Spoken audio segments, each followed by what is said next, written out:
ಈಗ ನಮ್ಮ ಈ ಜಿಲ್ಲೆಯಲ್ಲಿ ನಮ್ಮ ಭಾರತೀಯ ಜನತಾ ಪಾರ್ಟಿ ಬೆಳೆಯೋದರಲ್ಲಿ ಬಹಳ ದೊಡ್ಡ ಪಾತ್ರವನ್ನು ವಹಿಸಿರ್ತಕ್ಕಂಥ ನಮ್ಮ ಜನಪ್ರಿಯ ಎಂಪಿಗಳಾಗಿರುವಂಥ ಮಾನ್ಯ ಸಂಗಣ್ಣ ಕರಡಿ ಅವರಿಗೆ ಟಿಕೆಟು ಖಂಡಿತ ಸಿಗಬೇಕಾಗಿತ್ತು. ಈಗ ಪಾರ್ಟಿ ಟಿಕೆಟನ್ನು ಅನೌನ್ಸ್ಮೆಂಟ್ ಮಾಡಿದೆ, ಅವರಿಗೆ ಟಿಕೆಟ್ ಸಿಕ್ಕಿಲ್ಲ. ಅನ್ಯಾಯ ಆಗಿಲ್ವಾ ಅಂತ ಹೇಳಿದ್ರೆ ಅನ್ಯಾಯ ಆಗಿದೆ.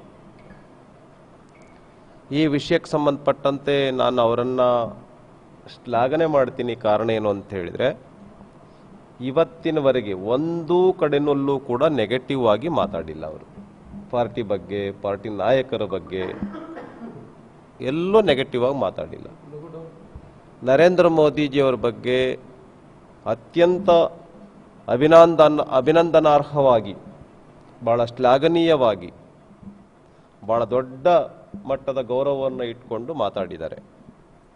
ಈ ಹಿನ್ನೆಲೆಯಲ್ಲಿ ನಮ್ಮ ಪಾರ್ಟಿಯ ಗೌರವವನ್ನು ಅವರು ಎತ್ತಿ ಹಿಡಿದಿದ್ದಾರೆ. ಅದಕ್ಕೆ ಯಡಿಯೂರಪ್ಪನವರು ಮತ್ತು ನಮ್ಮ ರಾಜ್ಯಾಧ್ಯಕ್ಷರಾಗಿರುವಂಥ ವಿಜೇಂದ್ರ ಅವರು, ನಮ್ಮ ರಾಜ್ಯ ಸಂಘಟನಾ ಕಾರ್ಯದರ್ಶಿ ಆಗಿರುವಂಥ ರಾಜೇಶ್ ಅವರು, ನಾನು ಬಳ್ಳಾರಿ ಜಿಲ್ಲೆಯಲ್ಲೇ ಇದ್ದೆ, ನೀವು ಹೋಗಿ ಬನ್ನಿ, ಮಾತಾಡಿ ಬನ್ನಿ, ನಾವು ಅದನ್ನು ಅವ್ರಿಗೇನಾಗಿದೆ ಅನ್ನುವಂಥದ್ದು ಎಲ್ಲ ಅಭಿಪ್ರಾಯಗಳನ್ನು ತೆಗೆದುಕೊಂಡು ಆ ಸಮಸ್ಯೆಗಳಿಗೆ ಪರಿಹಾರವನ್ನು ನಾವು ಕೊಡೋಣ ಅನ್ನುವಂಥದ್ದನ್ನು ಹೇಳಿದ್ದಾರೆ. ಆ ಹಿನ್ನೆಲೆಯಲ್ಲಿ ನಾವು ಮಾನ್ಯ ಸಂಗಣ್ಣ ಕರಡಿ ಅವ್ರ ಜೊತೆಯಲ್ಲಿ ನಾನು, ನಮ್ಮ ಪರಣ್ಣ ಮನವಳ್ಳಿಯವರು, ಶರಣು ತಳಿಕೇರಿಯವರು ಎಲ್ಲ ಮಾತಾಡಿದ್ದೀವಿ.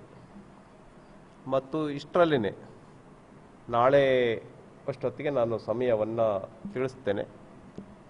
ಪಾರ್ಟಿ ಅಧ್ಯಕ್ಷರು ಮತ್ತು ಯಡಿಯೂರಪ್ಪನವರು, ನಮ್ಮ ಸಂಘಟನಾ ಕಾರ್ಯದರ್ಶಿಗಳು, ನಮ್ಮ ವಿಪಕ್ಷ ನಾಯಕರಾಗಿರ್ತಕ್ಕಂಥ ಆರ್ ಅಶೋಕ್ ಅವರು, ನಮ್ಮ ಪ್ರಹ್ಲಾದ್ ಜೋಶಿ ಅವ್ರ ಜೊತೆಯಲ್ಲಿ ಮಾತಾಡಿ ಅವರಿಗೆ ಸಮಯವನ್ನು ಕೊಡ್ತೇವೆ. ಚುನಾವಣೆಗೆ ಈ ಕೊಪ್ಪಳ ಸೀಟನ್ನು 100ಕ್ಕೆ 100 ನಮ್ಮ ಸಂಗಣ್ಣ ಕರಡಿ ಅವರು ಹೇಗೆ ಗೆದ್ದರು ಅದೇ ರೀತಿಯಲ್ಲಿ ಈ ಸೀಟನ್ನು ಕೂಡ ನಾವು ಗೆಲ್ತೇವೆ. ಅದರಲ್ಲಿ ಬಹಳ ದೊಡ್ಡ ಪಾತ್ರವನ್ನು ನಮ್ಮ ಮಾನ್ಯ ಸಂಗಣ್ಣ ಕರಡಿ ಅವರು ವಹಿಸ್ತಾರೆ ಅನ್ನೋ ಮಾತನ್ನು ಹೇಳ್ತೇನೆ.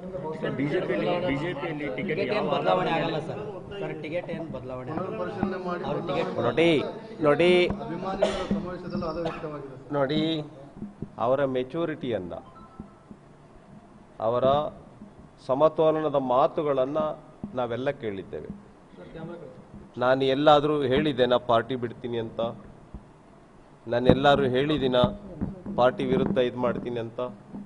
ಅರ್ಥಾತ್ ಈ ಸೀಟನ್ನು ಗೆಲ್ಲಿಸಬೇಕು ಅನ್ನುವಂಥ ಜವಾಬ್ದಾರಿಯನ್ನು ಅವರು ತೆಗೆದುಕೊಂಡಿದ್ದಾರೆ. ಆ ಹಿನ್ನೆಲೆಯಲ್ಲಿ 100ಕ್ಕೆ 100 ಅವರು ಪಾರ್ಟಿಯನ್ನು ಮುಂದೆನೂ ಬೆಳೆಸ್ತಾರೆ ಮತ್ತು ಸೀಟನ್ನು ಗೆಲ್ಲಿಸ್ತಾರೆ. MP ಸೀಟನ್ನು ನರೇಂದ್ರ ಮೋದಿಜಿಯವರು ಪ್ರಮಾಣ ವಚನವನ್ನು ತೆಗೆದುಕೊಳ್ಳುವಾಗ ನಮ್ಮ ಕೊಪ್ಪಳದ MP ಕೂಡ ಅಲ್ಲಿರ್ತಾರೆ. ಅದರಲ್ಲಿ ದೊಡ್ಡ ಪಾತ್ರ ನಮ್ಮ ಮಾನ್ಯ ಸಂಗಣ್ಣ ಕರಡಿ ಅವರದ್ದು ಇರುತ್ತೆ. ಈ ಬಾರಿ ಟಿಕೆಟ್ ಯಾವ ಆಧಾರದ ಮೇಲೆ ಹಂಚಿಕೆ ಆಗಿದೆ? ಅಲ್ಲ, ಅದಕ್ಕೆ ನಾನು ಆ ಮೀಟಿಂಗ್ನಲ್ಲಿ ಇರಲಿಲ್ಲ, ಸಂಗಣ್ಣ ಕರಡಿ ಅವರು ಇರಲಿಲ್ಲ. ಯಾಕೆ ಏನಾಗಿದೆ ಅನ್ನೋಂಥದ್ರ ಬಗ್ಗೆ ಆ ಮೀಟಿಂಗ್ನಲ್ಲಿರುವಂಥವರೇ ಹೇಳಬೇಕು. ಹಾಗಾಗಿ ಈ ವಿಷಯನ ನಾವು ಅಲ್ಲಿ ಯಾರು ಇದ್ರು ಅವ್ರ ಹತ್ರ ಈ ವಿಷಯವನ್ನು ತೆಗೆದುಕೊಳ್ಳೋದು.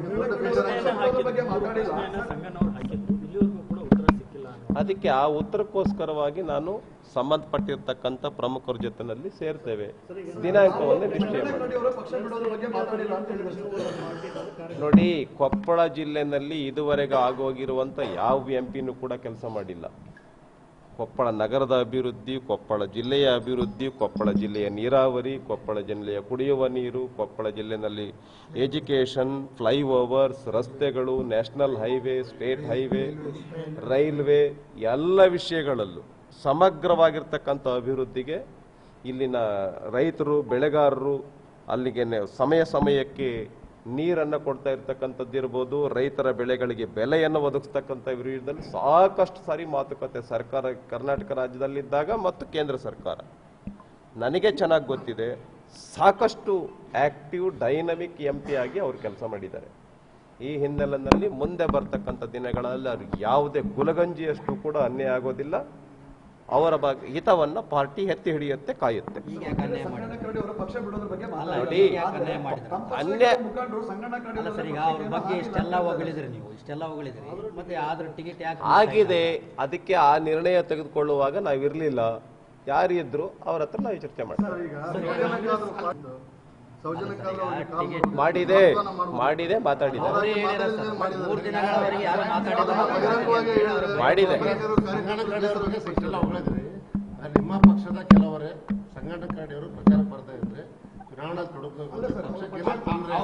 ಹಂಗೆ ಹೇಳಿಲ್ಲ. ನಾನು ಕೇಳಿದ್ದೇನೆ ಹಂಗೆ ಹೇಳಿಲ್ಲ. ಹಂಗೆ ಹೇಳಿಲ್ಲ.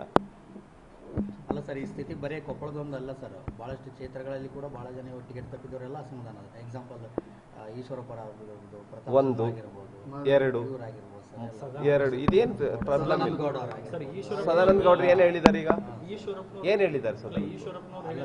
ಸದಾನಂದ ಗೌಡ್ರು ಏನ್ ಹೇಳಿದ್ದಾರೆ? ಆದ್ರೆ ಅವರು ನಿಮ್ಮಲ್ಲಿ ಶುದ್ಧೀಕರಣ ಆಗ್ಬೇಕು, ನಿಮ್ಮ ಪಕ್ಷ ಶುದ್ಧೀಕರಣ ಆಗ್ಬೇಕು ಅನ್ನೋದು ಹೇಳಿದಾರೆ ಅಂದ್ರೆ ಇಟ್ ಮೀನ್ಸ್ ನಿಮ್ಮಲ್ಲಿ ಅಷ್ಟೊಂದು ಕೊಳಕಿದೆನಾ ಅಂತ. ನೋಡಿ, ಪಾರ್ಟಿನಲ್ಲಿ ಕುಟುಂಬದಲ್ಲಿ ಸಣ್ಣ ಪುಟ್ಟ ಸಮಸ್ಯೆಗಳು ಇರುತ್ತೆ, ಅದನ್ನ ಬಗೆಹರಿಸ್ಕೊಳ್ತೀವಿ.